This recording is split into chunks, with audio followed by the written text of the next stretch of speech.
Red green online present. কি মতামত বা কি আমরা আনন্দটা প্রকাশ করছি যে আমি আসলেই ভাবিনি যে সফলতা পাবো বা আমরা সফল হতে পারবো, কারণ অনেক বাধা বিপত্তি অতিক্রম করে আজকে আমরা এই জায়গায় এসেছি। তো আমাদের এই রায়টা যেন খুব দ্রুত বাস্তবায়ন হয় এবং 90 দিনের মধ্যেই যেন আমাদের যে সরকার বর্তমান আছেন তিনি যেন আমাদেরকে নিয়োগ দেন এবং আমাদের যেন কোনো বৈষম্যের শিকার আর না হতে হয়। আর আমি ধন্যবাদ জানাচ্ছি সর্বপ্রথম আমার উপর আল্লাহকে, তারপর ধন্যবাদ জানাচ্ছি সিদ্দিকুল্লাহ স্যার।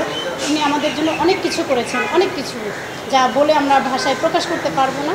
তাই আপনাদের মিডিয়ার মাধ্যমে আমরা সরকারকে জানাতে চাই আমাদের রায়টা যেন খুব দ্রুত বাস্তবায়ন হয়, আমরা যেন খুব তাড়াতাড়ি আমরা নিয়োগটা পেতে পারি। এই জন্য সবাই আমাদের জন্য একটু করবেন। ধন্যবাদ সবাইকে। আজকে আপনারা জানেন যে মহামান্য হাইকোর্টের দ্বৈত বেঞ্চ বিচারপতি নাইমা হায়দার এবং মাননীয় বিচারপতি কাজী জিনাতকের বেঞ্চ 285 জন প্রতিবন্ধীকে তাদের প্রতিবন্ধী কোটায় সহকারী শিক্ষক প্রাথমিক বিদ্যালয়ে নিয়োগ দেওয়ার জন্য নির্দেশনা দিয়ে রায় দিয়েছিল। উক্ত রায়েরই আজকে চূড়ান্ত রায়টি লিখিত আকারে প্রকাশ হয়েছে 17 পৃষ্ঠার রায়, যেখানে আমাদের যে দাবি ছিল সেটার পক্ষে পুঙ্খানুপুঙ্খানুভাবে আলোচনা করে, যেহেতু ইতিপূর্বেই আমাদের পক্ষে রায় হয়েছে সেটা প্রকাশ পেয়েছে। এই রায়ে যে বিষয়টি উল্লেখযোগ্য সেই বিষয়টি রয়েছে যে যেহেতু এখানে একটি কথা আমি ক্লিয়ার করব যে এই রায় সার্কুলারটা কিন্তু ছিল প্রাথমিক বিদ্যালয়ে সহকারী শিক্ষক নিয়োগ সার্কুলার 2020 সালে। আজকের যে 24 সালের যে কোটা বাতিল এবং কোটার যে রায় এটার সাথে তার কোনো সম্পর্ক নেই। এটা ছিল 2020 সালে। আমরা যে কোটা ছিল সেখানে আমরা প্রতিবন্ধী কোটা যে 10% চলমান ছিল, আমরা সেই 10% কোটার আলোকে সহকারী শিক্ষক পদে নিয়োগের জন্য আবেদন করি।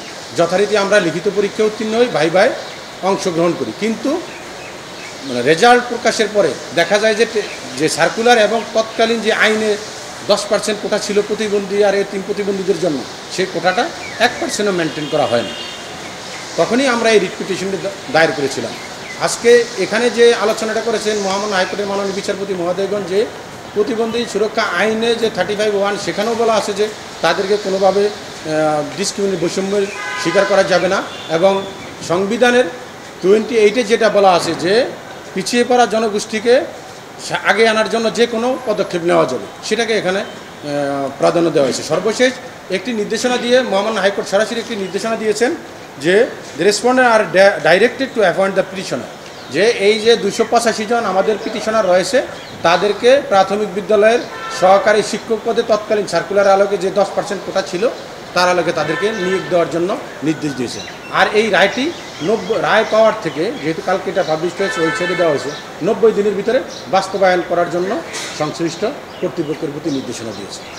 এই বিশেষ প্রতিবেদনটি যদি আপনাদের ভালো লেগে থাকে অথবা উপকৃত হন, তাহলে অবশ্যই এই চ্যানেলটি সাবস্ক্রাইব করুন এবং লাইক, কমেন্ট ও শেয়ার করে রেড গ্রিন অনলাইনের সাথেই থাকুন। Thanks to everyone. Red green online.